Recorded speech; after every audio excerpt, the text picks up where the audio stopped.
In this video, I'm going to show you how to three-step over hurdles. Now this method is tried and true, so stick around. One of the hardest things there is to learn for a new hurdler is how to take just 3 steps between the hurdles. I'm going to show you a method that I have used for many hurdlers over the years to get them there. Now this is just a piece of my hurdling 101 video that shows hurdlers how to go from absolute beginner to proficient. I recommend you check that out on my website. From the start line, sprint to and over the first hurdle. Instead of stopping, continue to run and clear an imaginary hurdle on your third step, starting with your trail leg. Have someone mark where your takeoff leg landed as you went to clear the imaginary hurdle. From that point, step off 5 feet and place a second hurdle at that point. Starting back from the start line, run and clear the 2 hurdles with only 3 steps between the 2 hurdles.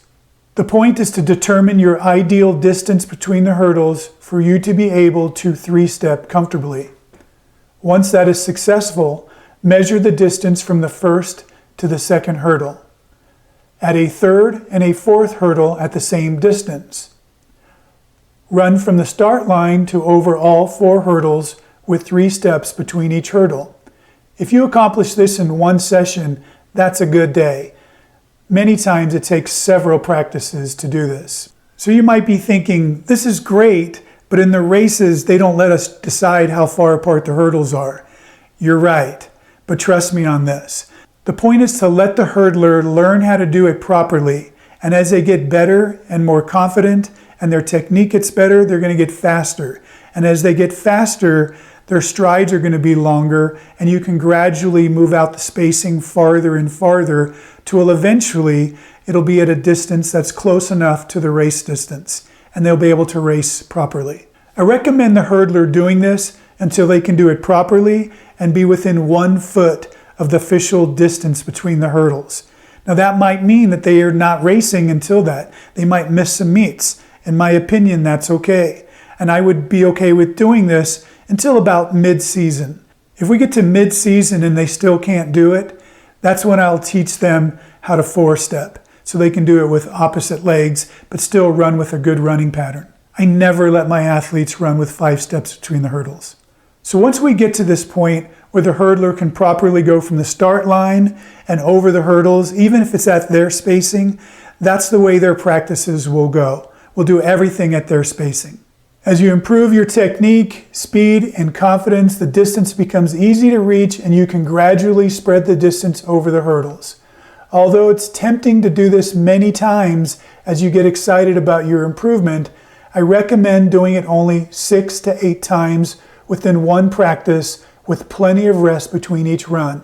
Getting too fatigued leads to getting slower and more frustrated as you feel yourself getting worse instead of better, and there's always a greater risk of getting hurt when you're tired. Over the days and weeks, you'll be able to spread them out farther and farther, and once you get to within 1 foot of the actual race distance, you should be ready to race. Most hurdlers don't practice with the full hurdle distance at practices. It's very hard, even for the great young hurdlers, to reach the official distance at practice. They need the excitement and the energy of the race to increase their adrenaline. 1 foot shy is a good distance to simulate the race conditions when at practice.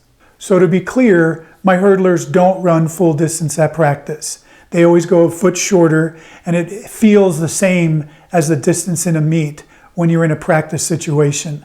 The other thing is they don't run full height at practice. I'll usually be 1 click lower than they're used to, and sometimes about in between clicks to be about 1.5 inches lower than what they would normally race at. Again, this is just a piece of my hurdling 101 video. I recommend you check it out. I have that and a whole lot more on my website at acemethodcoaching.com.